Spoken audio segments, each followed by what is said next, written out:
Welcome. In behavior analysis, getting to the why behind an action is absolutely everything.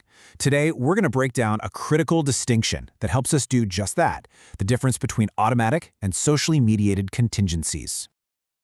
This quote really gets to the heart of the matter. Whenever we analyze a behavior, we have to ask ourselves one simple question. Where did the consequence come from? Was another person involved, or did the behavior produce its own result? That's really the core of what we're talking about today. Okay, so before we can properly compare the two types, let's make sure we're all on the same page about the foundational concept itself. What exactly is a contingency? This is really the basic building block for understanding behavior. Simply put, a contingency is just the formal term for an if-then relationship. If a behavior happens, then a specific consequence follows. It's this direct link between the action and its outcome that has such a powerful effect on whether we're likely to do that behavior again. It all boils down to the simple three-step loop. First, an action happens. Second, a result follows immediately. And third, that result changes how likely it is we'll do that action in the future. This little process governs so much of what we do every single day.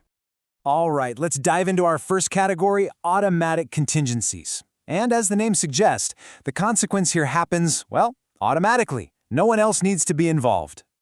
In an automatic contingency, the action itself produces its own outcome.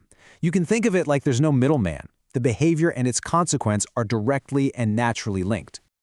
Let's look at these examples to make it super clear. When you scratch a mosquito bite, the scratching is what produces the relief. No one has to give you that relief. When you touch a hot stove, the pain is an immediate and direct result of that action.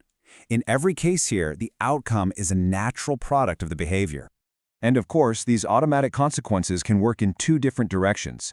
You've got automatic reinforcement, which makes a behavior happen more often, like scratching that itch, and you have automatic punishment, which makes a behavior happen less often, like learning not to touch a hot stove again.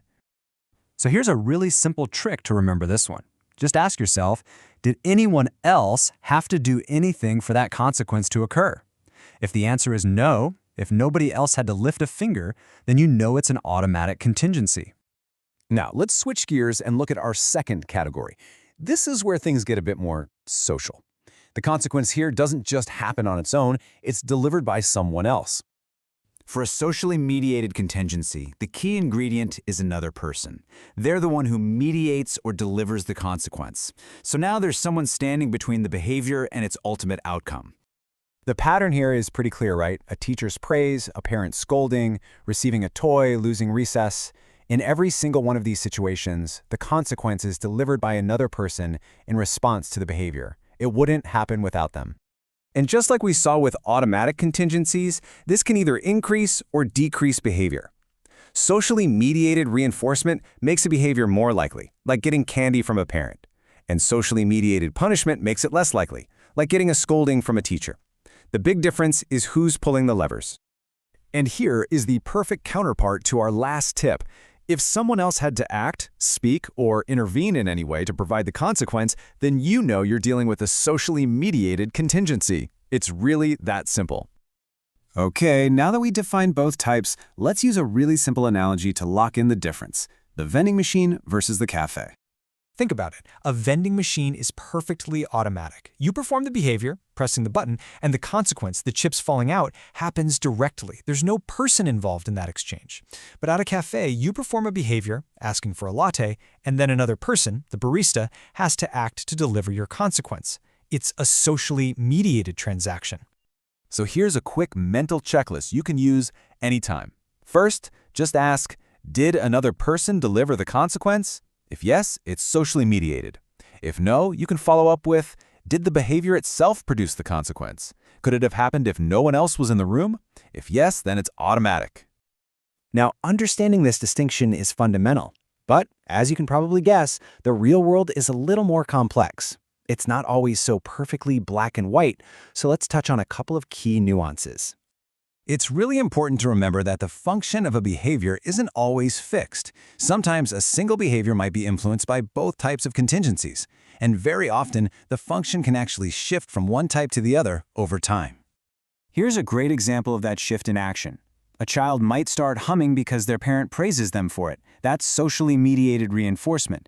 But over time, the child might start humming even when they're all alone, just because the sensory feeling is pleasant. Now the behavior is being maintained by automatic reinforcement. The why has completely changed. And finally, we always have to consider motivating operations, or MOs. These are simply factors in the environment that can temporarily make a consequence more or less valuable. For example, being hungry makes food a much more powerful reinforcer. And this applies to both automatic and socially mediated consequences. So the biggest takeaway here is to always stay curious. You have to keep asking that fundamental question: where did the consequence come from? Was it the vending machine or the barista? And because we know the function of a behavior can shift, our job isn't to make an assumption and stick with it, but to continuously assess.